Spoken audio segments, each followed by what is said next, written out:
Hello friends, welcome to Hariom consultants. Hope everything is fine at your and.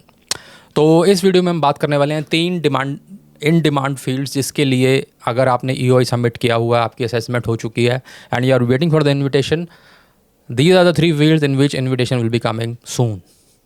और इन तीन fields के अगर आप अलग हैं, आपका प्रोफेशन डिफरेंट है, then unfortunately you have to wait, because last month एक कॉन्फ्रेंस हुई है इमिग्रेशन, ऑस्ट्रेलियन इमिग्रेशन की, जिसमें उन्होंने रिवील किया है कि इन डिमांड फील्ड्स जो हैं उनको हम प्रायोरिटी देंगे फॉर इन्विटेशंस।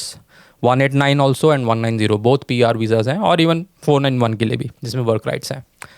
तो जिन जिन लोगों ने अपने एक्सप्रेशन ऑफ इंटरेस्ट सबमिट किए हुए हैं and they are waiting for invitations, अगर आप इन फील्ड्स में हो तो आपको इन्विटेशन आने वाला है, बी प्रिपेयर्ड। और अगर आप इन तीनों फील्ड्स में से नहीं हैं, then you have to wait, right. तो इनमें से नंबर 1 फील्ड जो है वो है टीचिंग।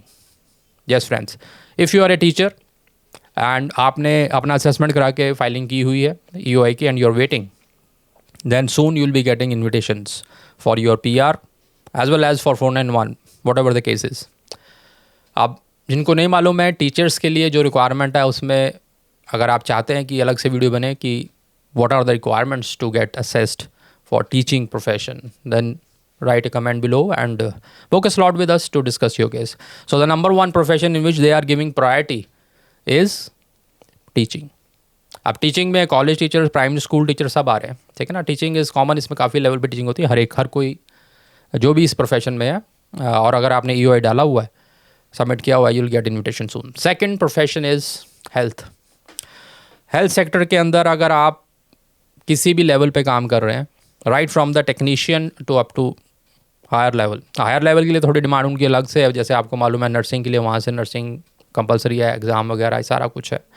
अगर आप लोअर लेवल में तो टेक्नीशियन है, न्यूक्लियर मेडिसिन टेक्नीशियन है, X ray technician, whatever the cases. अगर आप हेल्थ से रिलेटेड प्रोफेशन के लिए ईओआई सबमिट आपने किया हुआ है, आपकी असेसमेंट हुई है, then again you will be getting invitation soon. This is the second priority area in their list, health sector.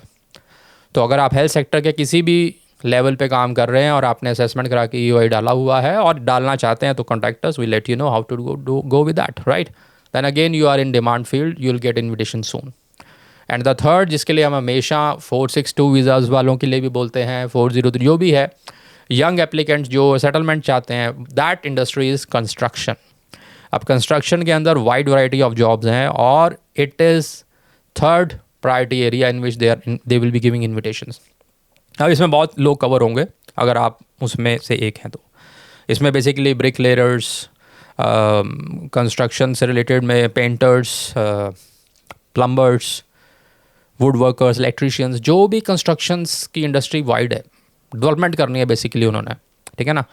तो कंस्ट्रक्शन से इंडस्ट्री में अगर आप रिलेट करते हैं और आपने अपना असेसमेंट करा के यूआई सबमिट किया हुआ है, then soon you will be getting invitations for the main file, right. So ये 3 की प्रायोरिटी एरियाज़ हैं जो उन्होंने सेलेक्ट किए हैं। बैकलॉग बहुत है फ्रेंड्स, बट उन्होंने ये डिसाइड किया कि इन तीनों को, अब इन बैकलॉग से क्या इफेक्ट, मतलब क्या है मेरा मतलब कि जो लोग अभी हाल ही में असेसमेंट करा के भी अगर पाइपलाइन में आए हैं ना, तो जो पीछे साल से बैठे हुए हैं लेकिन इस प्रोफेशन के नहीं है, उनको सरपास कर दिया जाएगा। जो पहले, मतलब कहने का मतलब है जो इस फील्ड से है उनको पहले प्रायोरिटी देके, चाहे वो अभी उसने सबमिट किया, इसी साल सबमिट किया 2 महीने पहले, उसको इन्विटेशन आ जाएगा।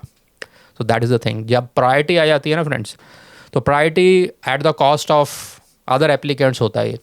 तो जो ईओआई सबमिट करके बैठे हैं, साल से वेट कर रहे हैं बट इस प्रोफेशन में नहीं है, उनको साइड करके जो इस प्रोफेशन के हैं, चाहे वो नए हैं चाहे वो पीछे से उन्होंने सबमिट किया, उनको प्रायोरिटी देके इन्विटेशन आएंगे। That is the case of what to do. अब इसमें थोड़ा ट्रांसपेरेंसी नहीं है, बैकलॉग वगैरह क्यों इकट्ठा होता है, उसका क्वेश्चन मार्क है, अभी तक किसी को भी नहीं मालूम है।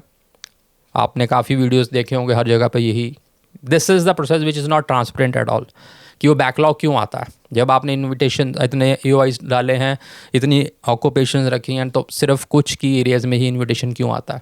So anyways, this is out of the box topic, but these are the 3 key areas. और इनमें अगर आप हो तो आई विल रिकमेंड कि आप जल्दी से जल्दी अपना असेसमेंट करा के ईओआई सबमिट करें, so that you can get absorbed earlier. तो होप आपको वीडियो अच्छा लगा हो, लाइक से सब्सक्राइब जरूर करें। Thank you very much, bye bye.